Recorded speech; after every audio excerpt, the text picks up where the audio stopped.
2. What's going on? What's happening, man? How you doing? Pretty good. Pretty good. Yourself? Good. Nice. Episode 3 Step 3. of 916 and 916 Sold. and sold. That's Dude, it. that's so cool. It is. 916 and It Sold. is. I love it. That is official name. I don't know if we even mentioned that on episode 2 that we came up with the actual podcast name of 916 and Sold. Like, I know we didn't have it for episode 1 because it was an afterthought. That's true. Maybe not. You'd have to go look back through the footage and perhaps find out if we name dropped us at all. Yeah. But it's official. 916 and Sold. It's your local spot for everything real estate, lending related, what's going on in and around Sacramento, Elk Grove, Roseville, Folsom, Rockland, the whole 9 yards. So that's what we're here for.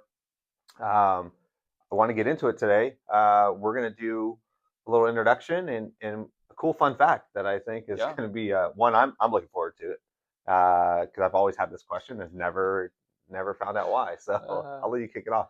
Cool. Yeah. Reintroduction. Garrett Heisinger, Empire Home Loans. Been, like I said, doing home loans for probably about 10 years now. Live here in Elk Grove. Wife and 2 kids. Love what I do.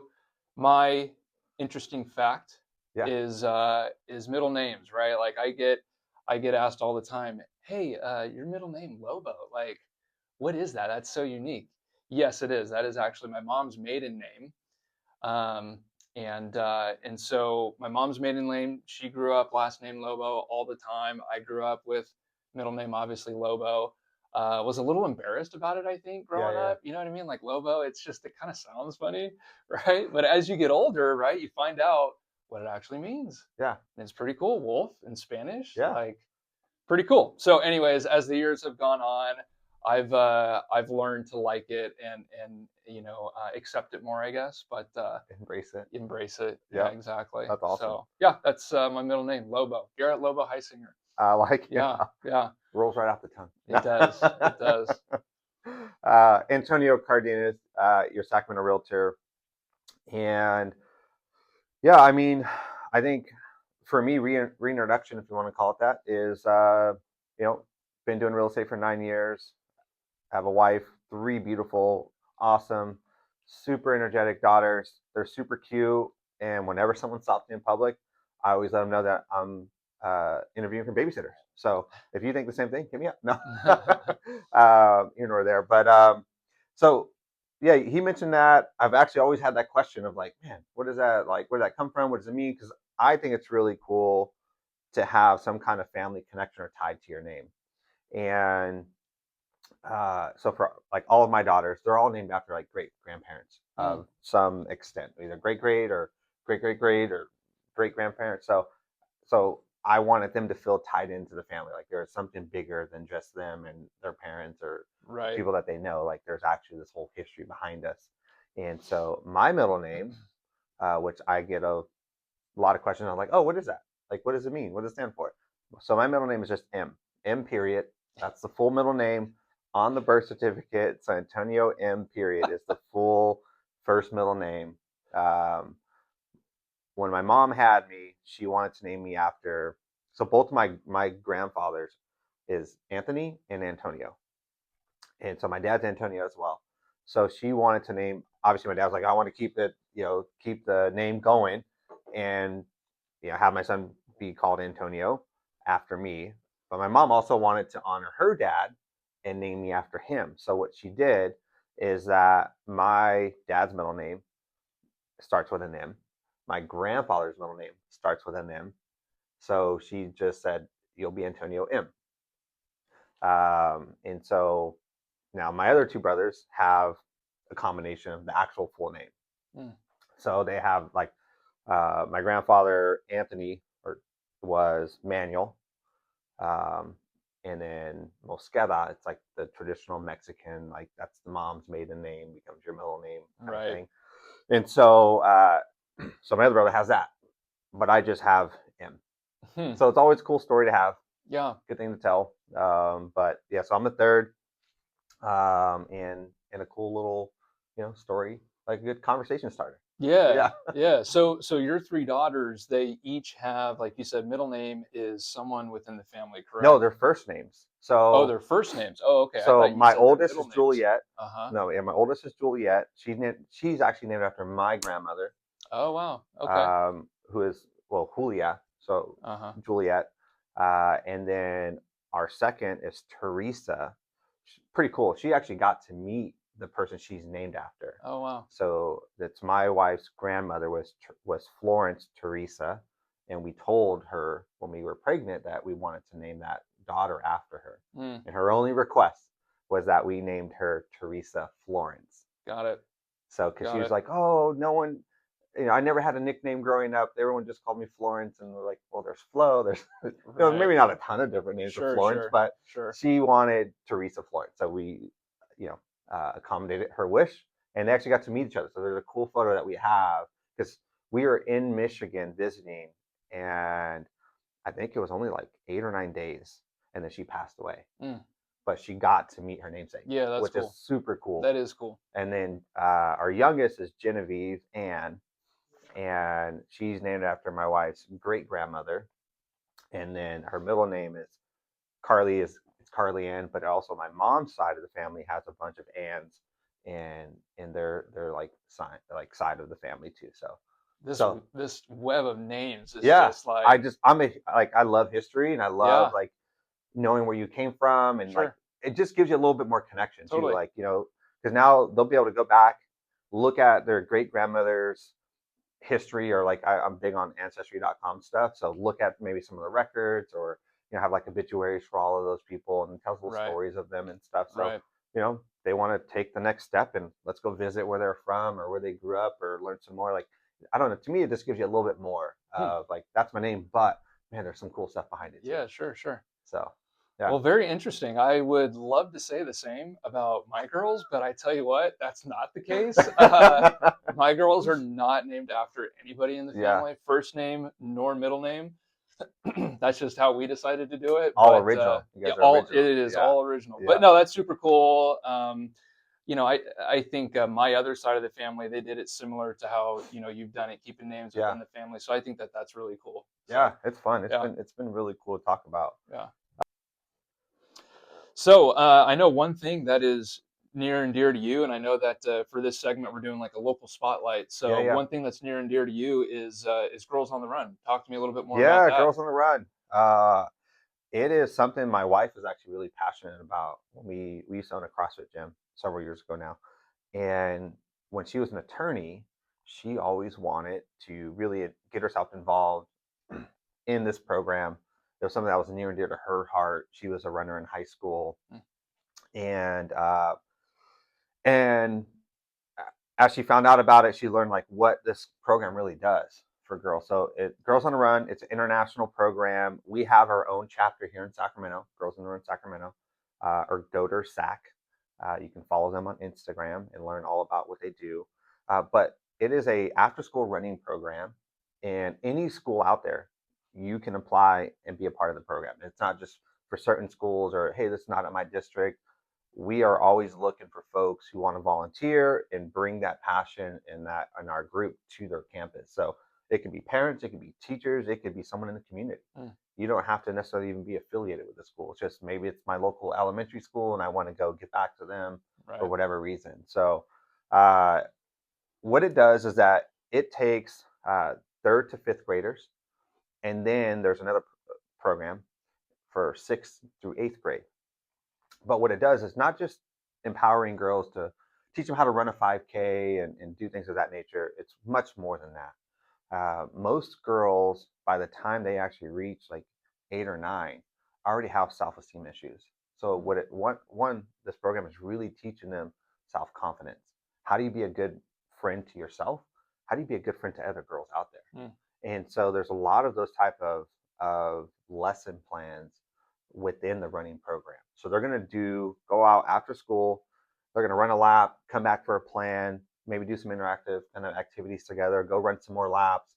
So it's really interactive, teaching them, just empowering who they are as young women in this world, and also giving them self confidence that hey, I can go do something really hard. running a 5K in third grade. I didn't do that. Yeah, no, And I don't so recall myself. it's phenomenal. They do a 5K race. It's typically Mother's Day weekend every May, and they host it in Lamb Park now. So nice, great central location. Yeah. Uh, I think their largest race was, uh, correct me if I'm, I don't know if you can correct me. Yeah. Someone out there correct me if I'm wrong, but I want to say it was like 800 to 1,000 folks.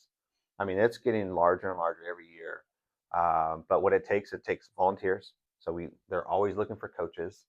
Coaching requirements is typically like 1 hour on Monday, Wednesday, or Monday, Tuesday, Wednesday, Thursday, and you only get 2 of those days. So you either do Monday, Wednesday, Thursday, Friday, or Tuesday, Thursday, something of that nature. But Girls on the Run is something that is near and dear to our hearts. My wife has worked for the organization. We volunteer. I'm always out at the 5K race. We had Keegan Murray out at the 5K last year. Oh, So nice. Keegan was out there, big supporter of Girls on the Run. But super awesome program. If you want to learn more, go ahead and follow their Instagram page at GoToSac. You can also DM me and I can get you connected with folks on the board or people within the organization. But one thing that is definitely near and dear to my heart, and it's one of those like super impactful groups out there that's doing the right thing for our youth. That's great. No, thank you for sharing. That's awesome. As someone with 3 daughters and myself with 2, right? I mean, Totally. That's awesome. That the fact that, like you mentioned, self-esteem, you Yep. know, and working on that and building confidence, right? Establishing, confidence in these young girls and teaching them certain skills is I think is great. So Yeah. that's awesome. I think also one thing I really like, outside of this office, like is teach them how to be a good friend. Yeah, You totally. know, I know they have lessons where, Yeah. hey, your friend's not here today. Doesn't mean you should talk bad about them. Yeah, for sure. Like be a friend even when Right. someone's not there. Right. And Right. so, really good program. So it's, yeah, super stoked on mentioning them in Yeah. our local highlight this week. Awesome. That's great. Sweet. Thanks. All right, Garrett, I want to get into something that we talked a little bit last week about potentially some of the reasons why folks are moving out of California, and one of those things being maybe a low tax burden. Mm-hmm. I think we want to bring some value to some of our listeners and viewers out there and talk about buying versus renting. Yeah. And just breaking that down. What does that look like as a homeowner? Maybe what's some tax benefits and things that you get as being a homeowner compared to renting, and what that does, and kind of what savings potentially could be there for somebody. Absolutely. Yeah, no, for people that are currently renting, right? Like the biggest barrier and hurdle, right, that we see is just the fact that buying can be a little scary, right? And so I think for this segment, the whole purpose of doing this is to show people like, hey, like let's compare the renting versus buying, right? Let's show you numbers wise how it breaks down. And then on top of that, talk about the benefits of owning, like you mentioned. So I'll start with a couple statistics here. The average rent in Sacramento can best be broken down by bedroom count. Okay, so right now in Sacramento County, 3-bed homes, our average rent is anywhere between $2,500 and $2,700. Okay, that's for a 3-bed. For a 4-bedroom, your renting is probably closer right now to 3,000 plus. Okay. So with 3,000 plus, if I had to, we'll call it between 3,000 and 3,500. Okay. Right. Let's call it roughly there. So that's what you're looking at rent wise. Okay. And so I went ahead and I ran some numbers. So this would be for a purchase. Okay. If you are buying a home for 500,000, all right, let's say you were using FHA financing, which minimum down is 3.5%. Okay. FHA financing is, I guess, a program that is used a lot for first-time home buyers, I'll say. Yeah. Your estimated monthly payment on a purchase price of 500,000 with minimum down 3.5%, you're looking at roughly $3,670 as your mortgage payment, your monthly mortgage payment. Okay, so keep that in mind, 3,670. And like we just spoke about right now, for rent for a 4-bedroom, you're looking at about 3,000 to 35, upwards of 3,500. All right, and so what I want to go through real quick is utilities, right? So always gets brought up about utilities. Well, as a renter, and correct me if I'm wrong, your utilities, whether you rent or whether you own, as a renter, you're paying utilities, Correct. right? I mean, Yeah. that's kind of what would you say is that kind of what mainly you're seeing as well as renter, right? You're paying for utilities, would you Yep. say? The folks that have come to me for seeking rentals, they're paying their electric. I would say a landlord is most generally speaking in our area paying for water, trash, sewer, Okay. but the renter is going to be on the hook Yeah. for everything else, Right. Okay. basically. So average cost for water, sewer, and trash in Sac County is anywhere between 100 to 200 bucks. Okay. Average cost for PG&E right now in Sac County is anywhere between 250 and 350. All right, and then average cost for SMUD in Sac County is about 150 bucks. Okay, so if you take those three and add it on top of, like I mentioned, your $3,670 mortgage payment, your total bills plus mortgage for that month is what you're looking at there between those four. Like I said, the 3,670, Mm-hmm. the 100 to 200 for water, sewer, trash, 250, 350 for PG&E, and SMUD up to 150. Okay. Um, and so what I wanted to do is I wanted to then kick it back over to you and have you, tell our folks, Yeah. in Sac County, talk to us a little bit about inventory. Like, what are you finding out there for 500, 550 and below, inventory wise? Yeah. So if you're trying to find a 3-bed, 2-bath in Sacramento County right now, with, I mean, this is literally pulled this up today, this morning, just to get the most accurate numbers possible. If you're trying to buy a 3-bed, 2-bath, Sac County, we have 196 homes available for sale. If you were trying to buy a 4-bed, 2-bath, that number drops down all the way to 69 current homes available on the market. One thing I do want to just mention when it, when you talk about utilities is that some of these homes, and you guys have seen it out there, I've lived in some myself. We used to live in this high water bungalow that single pane windows, didn't have central heat in there, it had the Yeah. wall units.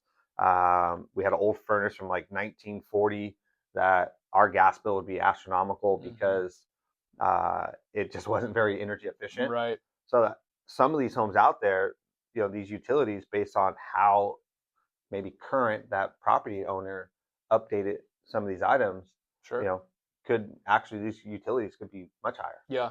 Yeah. compared to a lot of homes out there. Typically, they're selling, hey, let's, they have the dual pane windows or the AC Mm-hmm. system has been replaced Mm-hmm. because if those things aren't there, if we don't have central heat in there, Right. that home's value is going to suffer some, Sure. and you'll, be able to kind of, Sure. build that into your purchase. So yeah, crazy. So 196 for 3 bedrooms and 69 for 4 bedrooms currently. Okay. Okay. So based off of those numbers there, okay. So if you're currently renting, right, like I said, let's call it a 4-bedroom, right? Antonio mentioned there's 69 homes available right now in Sac County under the 550 price point that have 4-bedroom, and you're paying right now, $3,000 plus for rent. Yeah. And like I said, at a purchase price of 500,000, right, your mortgage payment's 3,670. You're looking at probably anywhere, I would say on the high side of a $700 a month difference between renting versus buying. And that right there was the whole goal and purpose of really kind of explaining the two is you're looking at 700 bucks a month as Yeah. a difference there, right? And I understand from a month to month standpoint and a cash standpoint, I understand that you're potentially losing, right, anywhere between, $200 to $700 per month. But owning and building equity, which is kind of the next piece that I'm walking into Yeah. right now, is kind of where owning can really kind of start to take advantage here, and a lot of pros to it.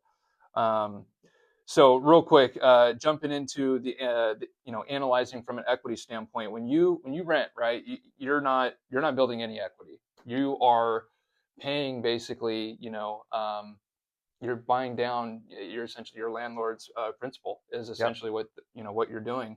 Um, so I wanted to kind of throw some stats at you guys. So owning, this is for the last decade, okay, and I know that we've had some craziness in the last Yeah. decade, True. right, with True. COVID, with price, home evaluations and prices soaring to all the way down to 2023. So in 2023, that was kind of like a low for, for real estate over the last decade. So this is, it's got the highs and it's got the lows in here. Over the last decade, home appreciation on average has been about 7% year over year. Okay, Wow. about 7%. That's pretty darn good. That's great. It's pretty darn good. And like I mentioned, that's including the pandemic numbers, and that's including 2023, where we had a negative appreciation. It was minus 1%. Okay, so high and low. And so what I went here and did was I took it a step further. Okay, so let's say you want to be ultra conservative. Okay, and you want to take the last 10 years out of the equation. That's fine. Let's just call it 3% year over year. Okay, 3% instead of 7%, which is truthfully the last decade, 7%. But let's say you want to be safe. Let's call it 3%. With a 3% year over year appreciation growth, okay, and let's say you buy a $500,000 home. The home that you buy this year in 2026, okay, in 5 years would be worth 575. Okay. You buy it for 500, in 5 years it's worth 575.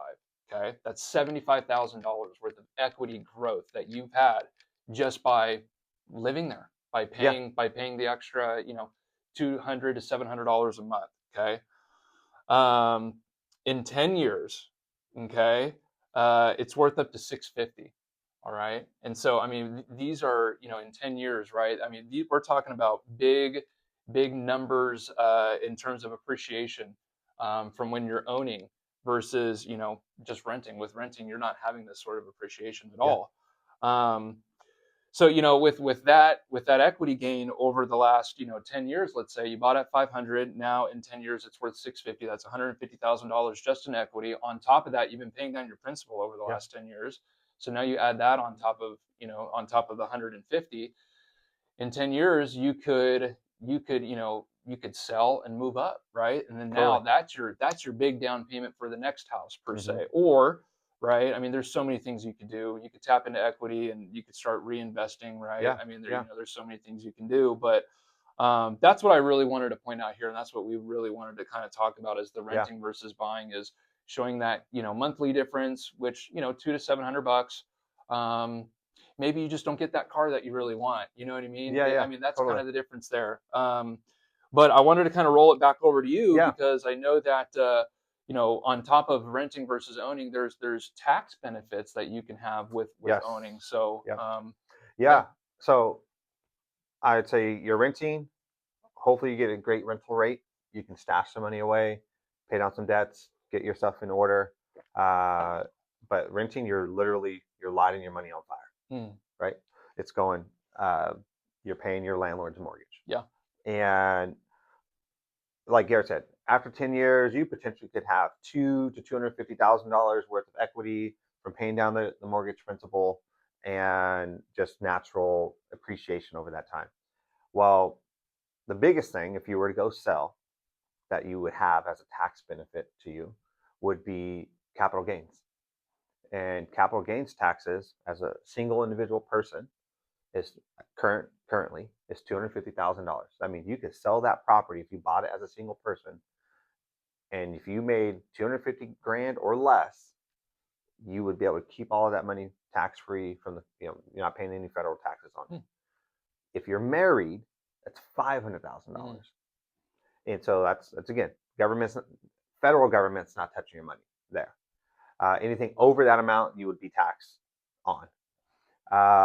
Some other things that just came down last year, so some new benefits for us, really high tax states like California, is something called SALT. And what that is that, let me get to my, I forget the acronym of what it stands for here. But SALT is state and local taxes. And what that does, it gives you, in these high tax states, is that the federal government, again, is giving you a larger tax deduction. So, hey, you're paying X percent in state taxes. The federal government is going to say, you know what, we'll give you, instead of your threshold, and I'm just using a round number, 10,000 here, we're now going to give you 12,500. So you're going to get a larger federal return for paying that mortgage interest. So there's another just deduction, and that's on top of your natural deduction that you get from paying mortgage interest Correct. So you'll get the secondary deduction Right. from this year forward. Right. That could change. Things Yeah. are always changing. That's why you want to, keep your CPA in hand. Yep. If you have any questions, obviously we can direct you to some CPAs that we know locally, Yep. that we work with ourselves or that other clients have worked with.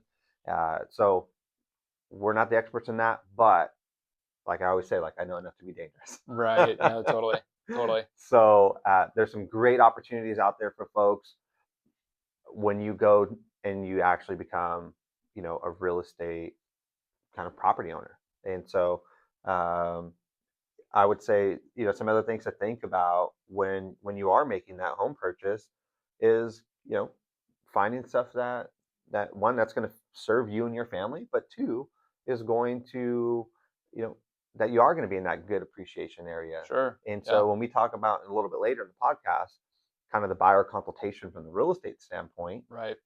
just building off of what we talked about last week in terms of the buyer consultation from the lending standpoint, I'll give you some more insights of what we look for on the real estate portion of things when it comes to looking at homes for you. So it's not just put you anywhere we can find you out of the 196 homes available, Right. right? It's putting you in the right spot. Right. So Awesome. Okay. So, one thing, that we just kind of mentioned was buyer consultation. I know on the last episode we did, a buyer consultation mainly kind of for a loan officer standpoint, loan application standpoint, the pre-approval process. So I wanted to kind of kick this back over to Antonio, and kind of have you talk to us about what a buyer consultation looks like from your end. What are the yeah. conversations that are had? What value propositions do you really try and find within people, and talk to us a little bit about your process and how you kind of get that out of folks, and what ultimately to meet their goals. Definitely. So during my buyer consultation, the really the first thing I talk to with my clients is I want to know about them. Yeah. I want to know who they are, what they like to do, what are maybe some hobbies, activities that they like. But I really want to get to know them because to me, it's important to actually be a really good fit for each other. And I want to make sure we're going to communicate well together because we are literally taking the biggest purchase that most people ever make in their lives, and you want to make sure that you're the right person. It's like I always say, it's like dating. It's got to be a good fit for they got to be a good fit for me. I got to be a good fit for them. Right. And so that's why really before we even get into how many beds, baths, neighborhoods, I want to make sure we're going to be able to work well together. I want to be able to make sure that I'm going to communicate effectively with them in their communication style because not everyone is a texter. Right. Some folks hate email, and so maybe those are all phone conversations. Maybe it's an older person who actually prefers for you to come over, sit down, fill out the paperwork, no DocuSign on their phone. Right. We're going to fill it out. And we've had some clients like that where we had to Sure go and have, we yeah. had to do the lending, loan application on their, old school at the dinner table, Yeah. in their Yeah. house and go over it all. So I want to meet the clients where they're at and make sure we're a good fit. That's the very first thing we're going to do in the buyer consultation. From there, I want to know what's important to them in their lifestyle. Where do they see themselves? Is this a short-term purchase? It's like a maybe 2 to 5 year purchase, and then maybe they're thinking they're going to get a job promotion, or they may start having kids after that point in time. Because if you are buying a home now and you have no kids, well, yeah, I want to be probably closer to Midtown, where more of the restaurants and the action's at, compared to, hey, we're having our first kid. We now are thinking about elementary schools or neighborhoods that we want to be in. So we'll find that out. We'll look at what your current lifestyle is and how long do you plan to be in this home. And so from there, I think the biggest thing is now finding out bed and bath count. Right. What's important in a home. Some folks, I want a home that has a lot of character. Right. Or I like newer construction or things of that nature. And so we'll start then getting into what the ideal home looks like for them. Got it. And during this process, though, I'm also going to test their boundaries. We'll say, hey, John, you liked, or Garrett, you wanted a 4 bed, 2 bath home in Elk Grove. Your daughters are going to be in elementary school here in the next 2 years or so, and you want to be in walking distance to a school. And maybe here's some of the schools that you would like. And so from there, what I'll try to do is hey, maybe you want to be in this certain area, and I'll take you to look at some other homes in maybe a different area, and just show you the differences in pricing. Hmm. Maybe that elementary school, those homes are going to be $650,000, Right. and this other neighborhood is going to be $700,000. But what can you get home value? What are Right. you gonna, what are the trends looking like for that neighborhood, right? Right. So I really want to put a great investment hat on for my clients as well and protect that asset, because the majority of time when folks are buying, it's not their forever home. Hmm. It's I'm going to be in this home for X amount of period of time, Right. and even if it is your forever home, then you're going to go, as they say in the industry, toes out, right? They're going to carry you out on the gurney Right. with the toe Right. tag out there, Right. toes out. Uh, Someone in your family or within your trust is going to take that property, and that's an asset. Right. They're going to want to sell it for top market, value, and have good appreciation over time. And so, we're looking at maybe what's going on. What are they doing development wise? Is there a lot of developing happening, like right now in Sacramento proper, Stockton Boulevard? They're pouring a lot of money. City's pouring a lot of money into the redevelopment of Stockton Boulevard. There's some massive apartment complexes going on over there. What's that going to do? Their big keystone project was Aggie Square, and now they're working on this kind of promenade to Aggie Square. Right. And all the jobs that Aggie Square brought in. So those are things that, as my folks were looking in Oak Park or Tahoe Park or Elmhurst, well, hey, they have this great opportunity that's going to bring, these high-paying jobs. That's going to, have an increase for housing, or maybe they're buying an investment property. Hey, this would be a good rental area Right. for these reasons. Right. And that's not necessarily noted in bed bath count, things like that. And it's also, kind of having a wherewithal as a real estate professional of what's going on with public works, what's going on with the businesses in the area. So it's really more than just I'm buying a house, and yeah, I can Right. help you buy a house. Right. Like, I want you to see the full financial picture Totally. of some things. And I guess one thing that, as you were talking, I had a kind of question about is, the first time, right, the different pools of buyers, right? Mm-hmm. The first time home buyers, Yeah. the move up buyers, you Yeah. mentioned investors Yeah. there towards the end. Your buyer consultations, I know that, the baseline at which you start is probably the same, right? The communication, Correct. finding that piece. But can you talk to me a little bit about, like, are there any differences in your consultation between the first time buyers, the move up buyers, the investment buyers? Like, is there anything different between those different pools that you do differently per se for each one, or is it relatively just all kind of usually about the same? Yeah. No. I think they're all very different. Yeah. Um, you know, Even first time home buyer to first time home buyer is different, Yeah. right? Yeah. Because they have different goals. We met with one first time home buyer. They're expecting their first kid, and they want 3 beds, 2 baths, and they want to be 15 minutes from their place of work. We have another first time home buyer who are wanting to have kids here in the near future, Hmm. and they are looking for something totally different. Right. So both first time home buyers, both in similar ish areas of life, but totally different expectations, right? Right. Totally different wants and needs. So that's why each of those conversations starts with, let me learn about you. Yeah. What are you trying to do? Listening.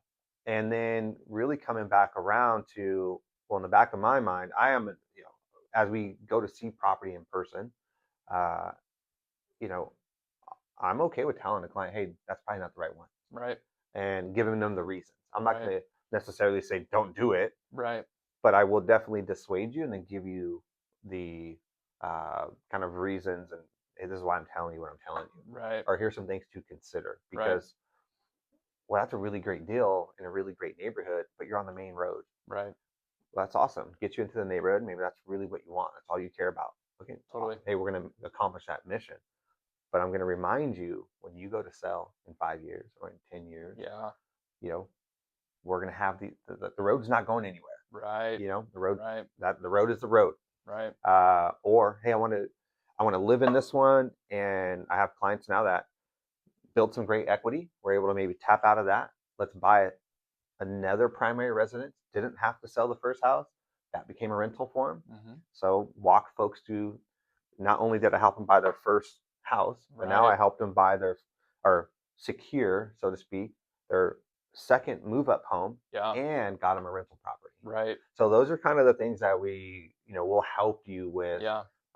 during this whole journey. So it's not like a one size fits Yeah. all. Yeah. It's this big umbrella of a Right. world. Right. And so I think having someone who can really show you the vision and have the experience, who have done it themselves, Right. but also put you in the right, in the right contact with those who are Totally. professionals in those areas as well. Totally. I think that's so cool though that like you mentioned, it's on a super simple level. It's Yeah. I want a house. Okay, great. I can help you buy a house. Totally. But you're taking it a step further because you're really asking people, hey, what are your goals, short term and long term? And I think that is so awesome. Like, Yeah. I feel like that is not an everyday conversation that's happening in a buyer consultation. You know what I mean? Yeah. Because as a real estate professional, like you mentioned, we want to create clients for life. You know what I Yep. mean? And Exactly. maximizing potential in an asset is, I think, incredible. And I think asking people these certain goals, because I think as a buyer, right, you're not thinking, Well, oh, well, what's this place going to be for me in 5 to 7 years to yeah. 10 years? So I think that's awesome that you're having, those Yeah. conversations and asking people, hey, what's your goal with this 7 years down the line? It's like, oh, wait a minute. You know what? I don't really know because I haven't thought about it. I Well, haven't been it's not asked. even that, because you hear the noise, right? Oh, it's tough to buy a house right now. Oh, the interest rate's this. Oh, it's that. And it's like they already have this whole mountain in front of them, but Yeah. they don't realize that, well, you're really staring at like the foothills. Yeah. Like, but I'm going to get you over the Yeah. Sierra Nevadas, right? I'm going to Yeah. get you to the top of the mountain. Yeah. And I'm here for that journey. Like I tell my clients all the time, like, me selling you one house really does nothing for me. Yeah. I mean, that's an amazing thing. I want to be a part of that journey for the right fit. Of course. And, I want to help you, but I want to be, as we say, like, clients for life. Like, I Yeah. want you to be your realtor for life. I want to be a part of this journey. So when you call me in 3, 4, 5, 10 years, it's, yep, exactly. One, we maintain that relationship. You hear from us all the time, Yeah. consistently, throughout the year. But it's also, it starts day one when we look at homes. Hey, look, I'll tell you what to look for in maintaining the property. Mm. I was doing that yesterday with some of our clients. Hey, look, you got to fix the grade here. That way the water doesn't just, seep to this corner of the foundation, or, Right. you've got to clean your gutters. You got a lot of trees here, probably twice a year here, Right. and just going through those things, because I want them to protect that asset. Right. We're looking at, does it have dual pane windows? Right. Are the windows failed? It's a whole comprehensive thing. Yeah. That goes back to, hey, you're buying a house that has a newer roof, newer HVAC system, newer windows. Yeah, you need maybe some new floors and maybe a new set of paint in the house, but Right. you don't have to do anything else while you live here. Right. And now when you go to sell it in 10 years, all of those things are still going to be pretty new, or, they're going to be half life. Right. And the next buyer won't have to necessarily worry about those things. Mm-hmm. And so there's an asset that we just took and we kind of 10x'd it, because now it's money you don't have to put into it. Right. Someone else did. Right. So those are all things that, I mean, there's so much more. I mean, I can go on. Yeah, Like, there's a full podcast on that. Yeah. Kind of reasoning why I do it, how I do it. And really my whole goal is to really help each and every one of my clients with, I think, an asset that can be generational. Right. I grew up, I was in foster care as a kid, and I've been homeless, slept in the car on the river and all that stuff. And so home ownership to me is much more than just, hey, here's your keys, like, good riddance kind of thing. Right. Like it is a vehicle to wealth, to generational wealth. And I want to be able to do what I can to help each and every family that I can create that for them and for their kids and for that legacy, right? Right. You have that legacy property, or like, hey, I bought this home, use that fund, bought this larger home. Maybe I want to buy that home on land, and we bought the house with the 5 acres, and now we're going to like start moving in modular homes Yeah. or whatever. Yeah. And so it's something larger than that. And again, that one check's not going to do that much Yeah. for me. Yeah. I want to be a part of the whole thing. Yeah. So No, that's super cool. yeah. That's awesome. So yeah, it's a little bit of insight on what I do, how I do it. But there's so much to just really taking the time, interviewing different realtors, finding out who is really there for you during this process. Right. No, that's great. I think trying to bring some more insights to our viewers and listeners on a little bit more about who we are as people. One thing I think people should know about us is that we are both set to run Shamrock here in March. That's right. Coming up. So a little half marathon. You're first, correct? It'll be my first half. That is correct. I don't know how many I've done. I mean, it's not like a ton. I've done 20. No, I'm not that. I was gonna say. I think I've done. I'm probably like, this has to be maybe number 4 or 5. Like that's a good number though. Not a ton. Well, I think that's 4 or 5 more than myself. I mean, shoot. But you know what? Hold up though. So that's just for half. How many marathons have you done? I have ran 2 marathons. Okay. I haven't trained for 2 marathons. Yeah, well, that's my goal this year. I'm running. My wife bought me another entry to CIM this year, and so my goal is to at least run my 2 to 3 days a week. I know that's not a lot for marathon training, but to me, it's a massive win when I have maybe run or worked out 20 times in a year the last couple of years. Yeah. And it's been a huge victory for me. I think I'm on like week 12 straight of having at least one run. Yeah, right. And so I'm not trying to say I'm gonna go out there and run 5 days a week. Like, I totally would love that. I really do enjoy running, but I'm gonna be realistic. Come December, it might have been, hey, I trained 2 or 3 times a week, and let me tell you, my first marathon, I stopped running in October, and then I did CIM in December. Yeah. And my last marathon, I started training in October. Yeah. And then went out and ran CIM. Well, I've told you this before. Your ability to not train and then go out and run, I think, is incredible. I don't know if I can. I don't not train, you can but do it. A marathon. Yeah, it's really simple.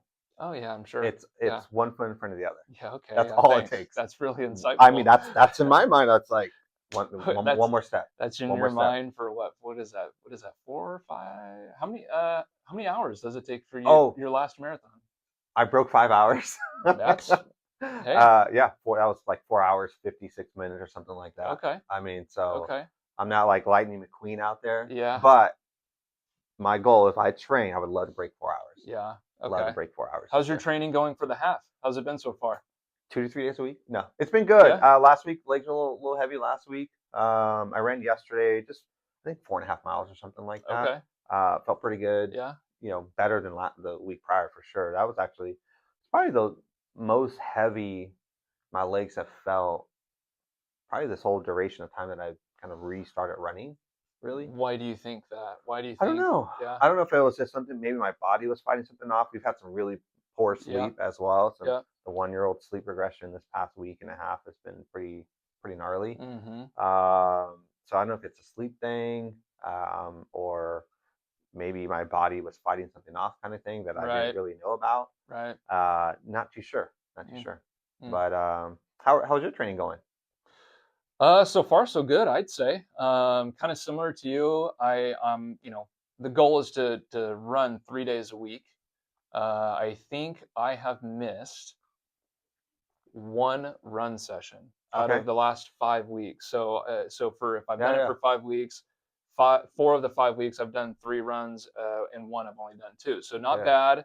The one that was 2, you were like sick, you right? said, I was sick. Yeah. And no, I think overall it's been pretty good. I ran 10 miles 2 days ago, and the legs feel pretty good. It wasn't too bad. Yeah. I'm starting to get. It's weird, like as you progress through this program, you start to feel different things in your body. It's weird. A little bit of knee soreness. It's not like Okay. I'm hurt. It's just a little knee soreness, which is new. I've never like with running before. I've never really been sore there. So I just think it's it's building up, right? Yeah. It's all that's part of it. So We haven't um, ran that much either, right? You no, haven't. This never. is the most you probably have ever It run in is. a 5-week period. Oh yeah, without a So- doubt. Without a doubt, yeah. Like yeah, no. I've only done before this. I've only done 5Ks. Uh, and I've done one 10K, and that was last year, and I died on that 10K. I died. I didn't really train for that. And I mean, looking back from where I'm at now versus Yeah. where I was then, I Yeah. look back and I'm like, oh my gosh, my guy, what happened back then? You know what I mean? I swear, after that run, it was like I need to sit down for a Yeah. minute. Yeah, no, yeah, so it's been good. It's cool to see the progression. I feel myself getting better, which is great. So it's Yeah. been good so far. No, that's awesome. I mean, I love running. Really would love to find a place where I could do it more. Mm, Would 4 to 5 days a week would be amazing.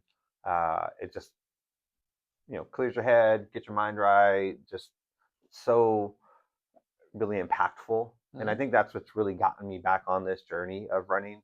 My why, so to speak, is just be healthier, Yeah, to actually get out and do something physical, and for the clarity. right. Just our jobs, I'm not saying they're not stressful or they are overly stressful, but just like there's so much information going on, and it's like you get hit with, we'll talk about it here, with the market, man, right? All the financial stuff and what's going on in the real estate market, what's Right. going on in our personal lives, the kids' lives, everything else, and it's like just one of those ways that you just decompress. Yeah. You're out there, you're in Mother Nature, Yeah. and just kind of doing it. So Yeah. I love what it does. It's kind of like you're, 45 minutes to an hour and a half, two Yeah, hours, whatever, to just like really kind of be by yourself in that moment. You totally. know what I mean? Yep. It's weird because before I used to like, oh God, I got 10 miles coming up. But now it's like, hey, you know what? I got like a whole hour and a half to Myself. myself. You know what I mean? Like that's, hey, as a parent with 2 young kids, Yeah. that's pretty awesome. And my wife's she's doing the same program as well. So she's Yeah. also training for the half marathon. So, we just take Are you take gonna beat her? turns. No, Come on, dude, Garrett. she's, I know she's legit. I trust me. I see her run yeah, with the stroller faster than him. yep, But yep. I mean, you got to put the kids in there, man. Throw a 45-pound weight, and I got to start running with like with the vest on. You know weight what I vests and mean? everything. Yeah. Oh gosh, that would be kind of gnarly. But yeah, no, she's done a half before, so this will be her second. Um, but no, she's Yeah. she's pretty good. Yeah. What's your goal? What are you trying to do? I would really like to stay under a 10-minute mile pace is Okay. my goal. If I can do that, I think I'd be pretty happy. Yeah. But that's kind of where I'm at. I mean, I don't know if that is time wise. Let's see. 10 minute. I mean, it should. Let's see. It'll put me close to 2. Half marathon. Okay, 10-minute mile pace, half marathon. Got a little pacing chart coming. Bear with me here. That's that's more than doable. That's 2 hours 11 minutes. Yeah. Yeah, you're Yeah. gonna crush that. That's my goal. Like I said, I'm up to 10. I'm, like I said, I'm under that 10-minute marker. But like I said, though, you got to add 3 Yeah. extra miles to that. You know Yeah. what I mean? So, like you're not out of the woods. You're gonna hit the 10. marathon wall. Right. So that's my goal, though. Yeah. I mean, Yeah. That's good. obviously race day, right? Adrenaline, but again, it's distance now. You gotta kind of hone that in, right? You gotta kind of be careful with that because if you take out of the gates like a bat out of hell, you gotta It's be a careful. long Yeah, 13 miles. right. So, what about you? What's your Oh, I want to break 2 hours. I mean, I would love to get down to 150. okay? What's Um, that come out to pace wise? I don't have no idea. Yeah. I don't know. Okay. Yeah, I'd love to get down to break 150. That would be amazing. I think it's like 9:30 or something Okay. like that, or Okay. 9:15 ish. Yeah. Somewhere around there. I could be wrong, but Right. hey. Right. But like I said, I'm not. I'm really not in it to like I'm running faster. I mean, there's probably some people out there like, yeah, I just did the marathon in 2 hours and 15 minutes. Yeah. Garrett, come on. Yeah. No, that's But I'm just like my win is, hey, I ran 3 days this week. yeah, Like that's my total win. totally. I'm really looking forward to Shamrock. My 6-year-old running the 5K. Oh, how cool. So I'm looking forward to like running that with her Yeah. the day prior to our half marathon, and just like seeing what she can do, Right. and helping her, one more step, Yeah. one Yeah. more step. And Yeah. so really excited for her, and just, just kind of going for the win. If you have any advice for anyone that's, hey, I want to maybe start running or do something, what would be kind of your words of encouragement, or training program, or what would Yeah. you tell them? No, for sure. I would start with, just take it. You got it. You got to break it into pieces. You're not going to go out there and just all of a sudden be breaking records or running long distance all of a Yeah. sudden. Like you really got to take it slow and kind of pace yourself out. You got to build. I'm such a planner, but that's Yeah. just my natural. I like to plan. So, building out a really good run program and plan for you, I think is key, in being logical about it, being realistic with your goals, because if you're not, like, you could get hurt, Yeah. and I mean that's just the reality of it. And if you get hurt, like now you're taking a week off, 2 weeks off, now you're out of it, right? Yep. Like you Yep. don't want that. So got to be smart. That would be my advice. Like, don't Yeah. overdo it, be smart and plan it out, and you'll Totally. you'll you'll get there, you'll grow. Yeah. So I know when I started running again here in October, my kind of goal was, all right, I'm just running these 2 to 3 days a week, and I'm just going for 45 minutes. mm, Whether that's a walk jog, whether that is, the mileage shouldn't matter, the pace didn't matter. It was just getting my body used to 45 minutes of constant moving. And so that's how it was for the first several weeks. I right, mean, maybe almost 2 months, right, was just, it was a win to get that 45 minutes. And sure, then as that, felt good, and maybe I was running quicker, it's all right, let me run for, 50 minutes, an right, hour, whatever. right, And not every day, just kind of throwing that in there. So what I wanted to throw out there real quick is that Sacramento is a phenomenal running community. And so we spoke about Girls on the Run, so getting your kids involved in maybe after school run program. But there's the Sacramento Run Club, and all of these groups are on Instagram. You can find them easily on social media. There's 9 Run 6. There's Coremos. There's Natomas Run Club. There's Fleet Feet. There's Buffalo Chips Running Club. I mean, you just, there's so many different ones out there yeah, and they do, a lot of them are, they'll meet up at a brewery, go run, 3-4 miles, come back and maybe have a drink with some folks. So you really get to network, meet some yeah, other people. And then from there, the running community, like I said, is so amazing. You're going to go out there and be able to, hey, we're going to run with this person on Friday. We're going to have this run group on Saturday morning, or whatever it may be. So a lot of great opportunities for you out there. If you're interested in running, go ahead and reach out to us. We'll get you connected with the resources that we have. But I'm glad we were able to give you a little bit more insights on kind of us and what we do outside of real estate. absolutely. Yeah. Yeah, no, the run clubs are a great way, like you mentioned, to network, meet new people. I feel like they're growing too. Oh Like yeah. like there's so many more new clubs popping up in different areas. There is an Elk Grove Run Club. Yep. I've yet to check it out or join, but I know it's there. And it's one that, obviously if I continue to run, I'm sure I'll be checking it out. So Yeah. yeah. All right.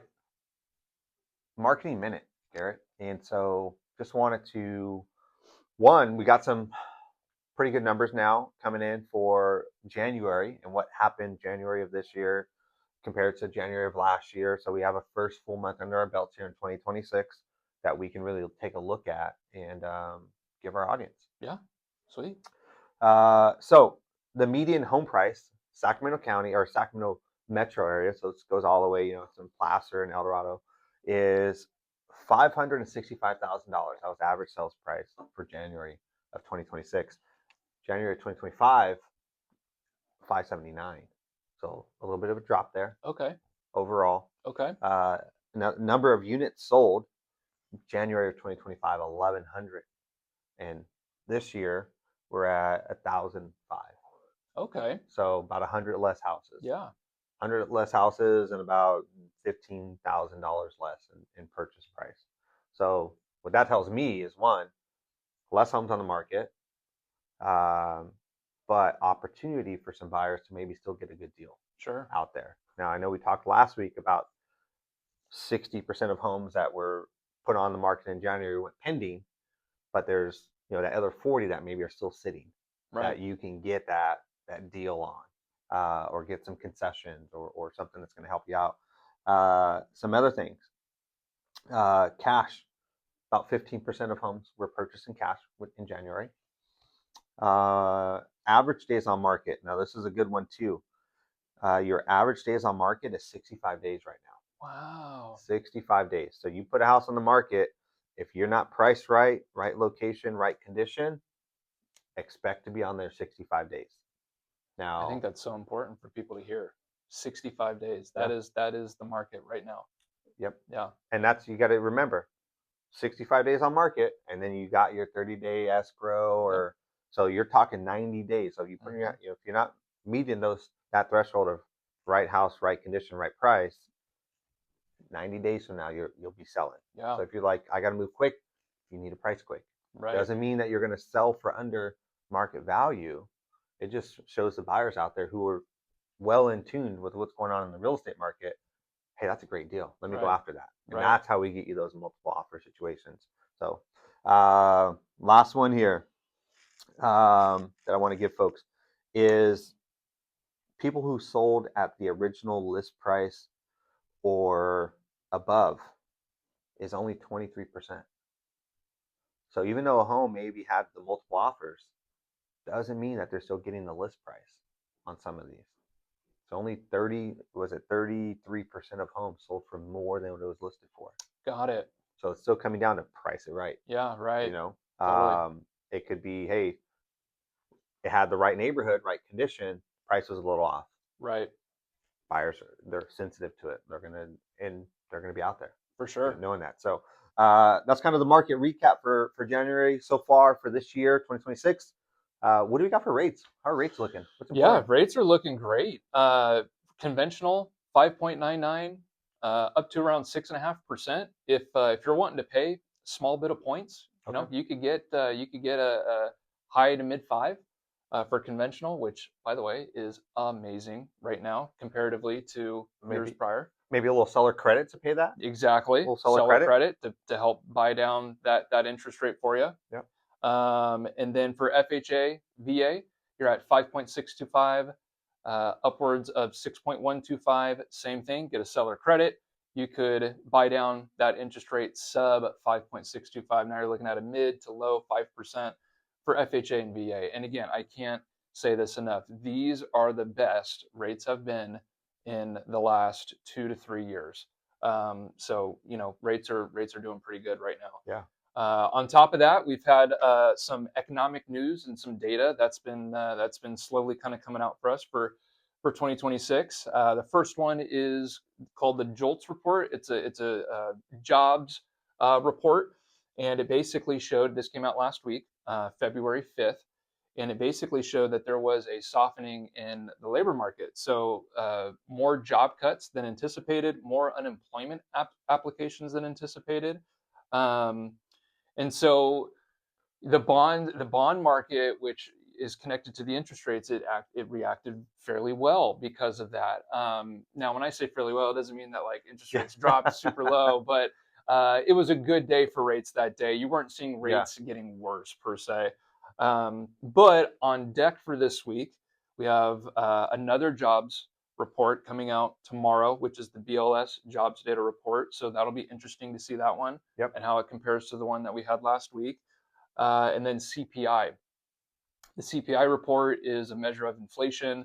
Obviously, we'll definitely be on the lookout for that one. That one comes out the 13th, which I believe is a Friday. Yep.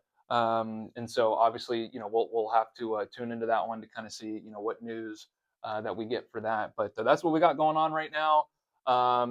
We'll definitely keep you posted on these reports and how they look and what they come back.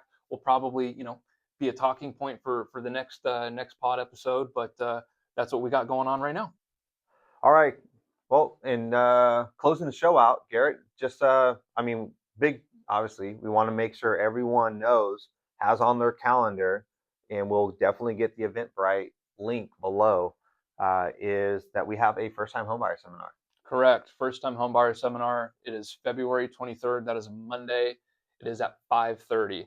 And so, like Antonio mentioned, we'll get that link set up for you guys. That way, you guys can go ahead and jump on there. It's going to be a lot of good information. Like we mentioned on the last episode, right? We're going to talk about the buying process, different types of loan programs, different things that we can look for as a loan officer that can obviously help your pre-approval. So. Yeah. Yeah. And what's really great about it being on the 23rd is that the very next day we have the California Dream for All program opens up. And what do we need to know about that? Yeah, so the Dream for All program through Cal HFA, the down payment assistance program, it is opening up January 4th. And the portal for where you can submit your ticket voucher will close March 16th. Okay, so that, like Antonio mentioned, that is going to be the next day that portal will open up. And yeah, like we talked about, Dream for All, it's created a lot of buzz. Again, it's like a lottery system. You got to submit your ticket and obviously hope that you get picked for the money. But yeah, we've seen applications come in for it. People are getting excited about it. And yeah, we're getting folks set up. So.